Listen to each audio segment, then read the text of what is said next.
नमस्कार। चलिए आज आप लोगों को चिकन बॉल रेसिपी बना के दिखाते।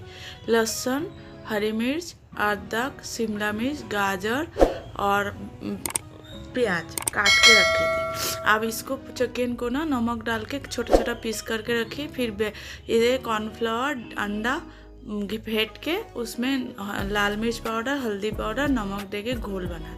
फिर उसको फ्राई कर लिया। फिर उसी तेल में थोड़ा सा तेल में उठा लिया, ज़्यादा तेल ज़रूरत नहीं है। फिर उसमें लहसुन और हरी मिर्च और अदरक फ़ौरन में डाला। फिर गाजर काट के दी और आपका प्याज और शिमला मिर्च, ये सब दे के भूनना पड़ेगा अच्छे से, थोड़ा नरम होने तक भून लीजिएगा। फिर भूनने के बाद चावल अलग से मैंने बना के रखी हूँ और बीच में ना अंडा दे दिया। आप लोग चाहिए तो भुजी बना के भी अलग से रख सकते हो, मैंने बीच में ही दे दिया। अब दे के ऊपर से चावल बना के रखी थी, वो चावल डाल दिए। फिर काला नमक, काली मिर्च और नमक थोड़ा सा और सोया सॉस दे के बना के रखी। ऊपर जब रेडी चावल को मिला लेंगे ना सॉस दे के, तब वो चिकन जो बॉल बना के रखी ऊपर से डाल देंगे। खाने में ये भी बहुत अच्छा बना। आप लोग जो भी अकेले रहते हो सब लोग बना पाओगे। आप लोग बना के मुझे कमेंट करके बताइएगा। अच्छा लगे तो लाइक कमेंट शेयर कीजिएगा।